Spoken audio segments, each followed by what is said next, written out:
Welcome to Acharya classes. मेरा नाम शिवम दीक्षित है। लास्ट अपन ने उत्सर्जन तंत्र के बारे में बात करी थी। उत्सर्जन तंत्र का अर्थ है कि मानव शरीर में जो अपशिष्ट पदार्थ बनते हैं, भोजन को पचाने के बाद बने हुए अपशिष्ट पदार्थ को शरीर से बाहर निकालने की क्रिया उत्सर्जन कहलाती है, या अपशिष्ट पदार्थों को शरीर से बाहर निकालना उत्सर्जन कहलाता है। जैसे कि मैंने पहले भी एग्जाम्पल दिया है कि उत्सर्जन को एक समझने के लिए सिंपल सा एग्जाम्पल, जिस प्रकार अपन अगर कोई जूस निकाल रहे हैं किसी फ्रूट का, तो अपन एक फ्रूट को मिक्सर में डालते हैं, ग्राइंडर में डालते हैं। ग्राइंडर में डालने के बाद जूस अलग हो जाता है और अपशिष्ट पदार्थ उसमें भी बचता है। उस अपशिष्ट पदार्थ को अपन ग्राइंडर से बाहर निकाल देते हैं या उस अपशिष्ट पदार्थ को फेंक देते हैं। यही काम हमारे शरीर के अंदर भी होता है। हमने भोजन ग्रहण किया, भोजन ग्रहण करने के बाद अपशिष्ट पदार्थ बनते हैं, पचे हुए भोजन को अलग कर दिया जाता है और अपशिष्ट पदार्थ को अलग कर दिया जाता है। अपशिष्ट पदार्थ को शरीर से अलग करने की क्रिया उत्सर्जन कहलाती है। हमारा शरीर इसके लिए एक विशेष प्रकार के तंत्र द्वारा इस कार्य को करता है, जिसे उत्सर्जन तंत्र कहते हैं। लास्ट अपन ने वृक्क, मूत्रवाहिनियाँ, मूत्राशय और मूत्रमार्ग की बात करी थी। ये संरचनाएं अपशिष्ट पदार्थों को शरीर से बाहर निकालने का कार्य कर रही थी। अपन ने एक चित्र की सहायता से उत्सर्जन तंत्र के विभिन्न अंगों के बारे में बात करी थी और उनको एक आसान तरीके से समझा था। आज अपन बात करेंगे उसकी एक छोटी से छोटी इकाई। जैसे मैं बात करूं, इसकी सबसे महत्वपूर्ण इकाई है वृक्क, किडनियाँ। वृक्क सेम के बीच के आकार की संरचना है। ये सेम के बीच के आकार की संरचना गहरे भूरे रंग की होती है। इसमें अनेकों नलिकाओं का जाल होता है। ये नलिकाओं का जाल रक्त को छानने का कार्य करता है। छने हुए रक्त को, शुद्ध रक्त को अलग कर दिया जाता है और अशुद्ध रक्त को अलग कर दिया जाता है, या रक्त से निकाली गई अशुद्धियों को अलग कर दिया जाता है। इन निकाली गई अशुद्धियों को छानने के द्वारा ही अलग अलग किया जाता है और इसके लिए एक विशेष प्रकार की संरचना काम करती है, जिस संरचना को अपन नेफ्रॉन या वृक्काणु कहते हैं। ये वृक्काणु प्रत्येक वृक्क में हजारों की संख्याओं में पाई जाती हैं। आज अपन नेफ्रॉन की बात करेंगे, उस संरचना की बात करेंगे जो इस कार्य को संपादित करने में सहायक है। तो आज का मेरा टॉपिक है नेफ्रॉन, वृक्काणु। इनकी बात आज अपन करते हैं। हमारा टॉपिक है नेफ्रॉन,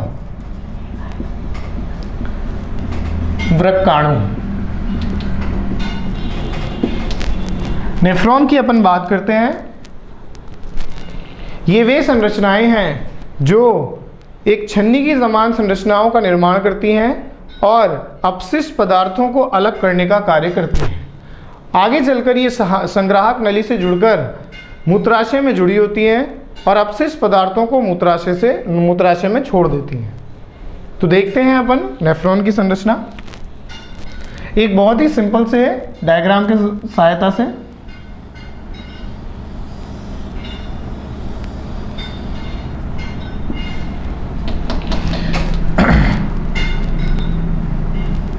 नेफ्रॉन की संरचना बहुत ही इजी है, बहुत ही आसान है, जो कि कुछ भागों से मिलकर बनी होती है। जैसा कि आप देख सकते हैं, मैंने एक कप के समान संरचना बनाई है। इस कप के समान संरचना को वुमेन संपुट कहते हैं, वुमेन कैप्सूल। इसके अंदर कुछ धागे के समान संरचनाएं पाई जाती हैं। ये धागे के समान संरचनाएं ग्लोमेरुलस या गुच्छक कहलाती हैं। ये आगे चलकर एक संग्राहक नली से जुड़ी रहती हैं।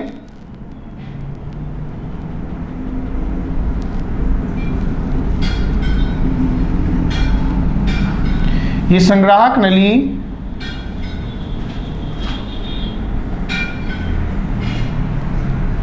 मूत्राशय में अपशिष्ट पदार्थ को छोड़ती है। आप देख सकते हैं यहाँ पर मैं दो नलियाँ बना रहा हूँ। ये दोनों नलियाँ, इनका कार्य है, एक का काम है शुद्ध रक्त यानी अशुद्ध रक्त को, ऐसे शुद्ध रक्त को लेके आना जिसमें कुछ परसेंट मात्रा में अशुद्धियाँ हैं जिनको अपन को अलग करनी है। एक रक्त को लाने का काम करेगी और एक नली छने हुए रक्त को ऊपर की ओर या छने हुए रक्त को वापस ले जाने का कार्य करेगी।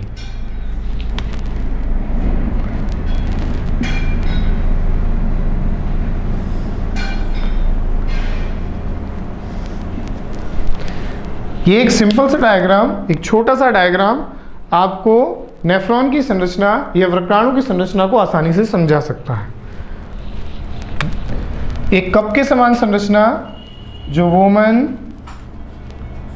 संपुट कहलाती है, इसके अंदर कुछ गुच्छों की या धागेनुमा संरचना पाई जाती है जिसे ग्लोमेरुलस या गुच्छक कहते हैं। इसी के साथ साथ कुछ नलियां हैं, जैसे मैं इसकी बात करूं, एक यू आकार की संरचना हेनले लूप कहलाती है, एक समीपस्थ कुंडलित नलिका जो कि आपके वोमेन संपुट के पास से जुड़ी हुई है, एक दूरस्थ कुंडलित नलिका जो आपकी संग्राहक नली के पास जुड़ी हुई है,